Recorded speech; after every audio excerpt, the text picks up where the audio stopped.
Ilatag. Dapat po yung nilabas mo eh. Debate ka ng debate, wala ka naman palang alam.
Ayan, dito tayo ulit sa ating Dolomite Beach. Ayan yung mga foreigner dito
Ito kasi sabi kasi ni Lea Tompoy, wala daw nagawa si former President Duterte. Kaya sabi ko, sige, bago ko ilatag yung nagawa ni Perardi, ilatag mo muna yung nagawa sa ngayong administrasyon na to sa within 2 years. At ilatag ko rin sa iyo yung nagawa ni Perardi sa pag-upo niya 6 months pa lang. Bulag ba siya? Isa sa mga mga troll at saka mga baser ng Dolomite siguro nung panahon na yan. Kaya natutulog siya. Correct, no? Huwag ka matulog sa pansitan, kabayan. Kahit yung sinasabi nga ni Senator Risa Hontiveros. Hontiveros. Natutulog daw si PRD. Gumising magtrabaho pero nung ilinatag sa kanya yung mga nagawa na ng Duterte administration, pati si former Senator Franklin Drilon patulog-tulog din. Nagising bigla. Nalaki yung mata. Hindi na kaya nilang bilangin yung mga nagawa ng Duterte administration sa loob ng 1 year or in 8 months. Yun. Bibilangin ko. Ito. Bibilangin ko. Ito. Yung war on drugs. Yun, war on drugs. yung free college education ng sa buong state university. Ayun. Hindi pa nagawa ng mga Di ba? Dinawan at saka ibang mga administrasyon yan. Tapos ano pa? Yung passport na 10 years. Yung driver's license na 10 years. yung laglag bala. Yung laglag bala sa NEA. Subukan mo maglagay ng bala kung hindi mo makakain yung bala na yun.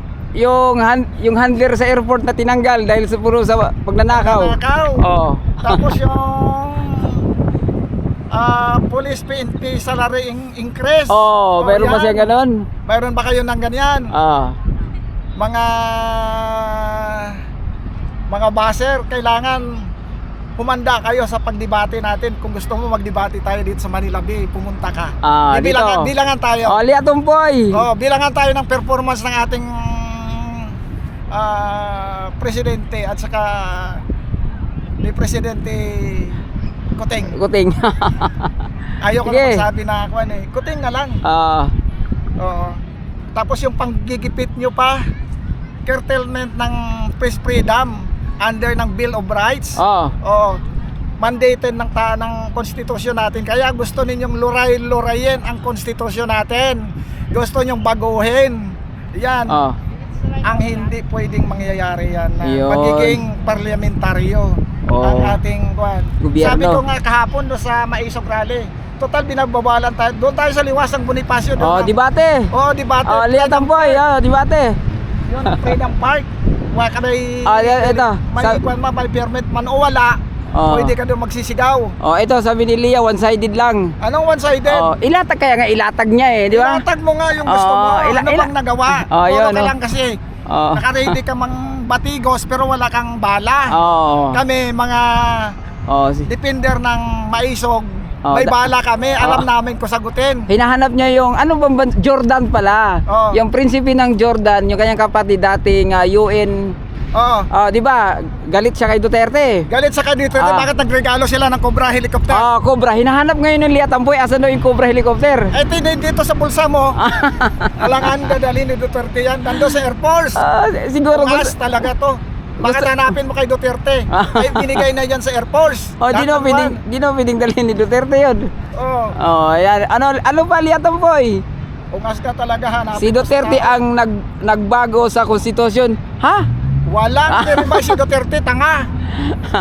Katangahan mo talaga, mag-aral ka pa ng batas. Mag-aral ka muna. Mag-aral ka muna, balik ka muna. Taga saan ka ba? Ano ba natapos mo?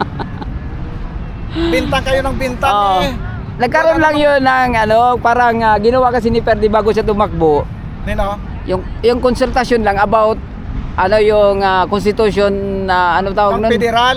Yung federal. Kaya nga hindi niya tinuloy yan dahil binibintangan siya dapat na ipasa ang federal form of government. Siya ang makinabang. Siya mag-extend doon, magtutuloy-tuloy yung kanyang kapangyarihan.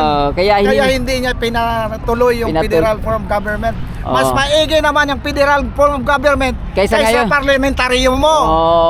Busalan mo yung taong bayan. Sila lang, kung sila lang. Lagyan mo ng busal. Ayan na. May kasama pang martial law. Ngayon? Yan na, silent martial law tayo ngayon. Latag.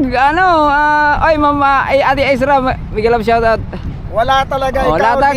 Lia ano yan? Lia Tumpoy. Magtampoy-tampoy ka talaga dyan. Kasi naman yung iba natin kababayan, instead na ang ipopromote natin sa ngayon ay defend and protect the Constitution. Hindi dapat plug ang kwan doon kasi ang plug hindi napapalitan yun kahit sino yung administration. Nakalagay doon defend and plug. Paano plug?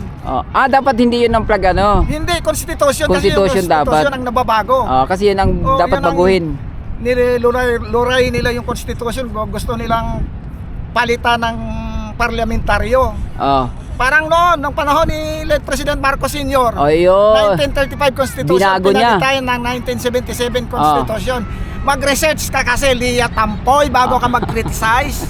Nagtampulo ito may pagbala ka muna ng kwan, lista mo lahat ng mga sabi ni research ni kwan, research ng performance ni BBM. Ako alam ko. Sige, latagan mo. Ano alam mo sa kwan? Kasi wala siyang nilabas Sabi ko ilatag. Dapat po yung nilabas mo Debate ka ng debate, wala ka naman palang alam.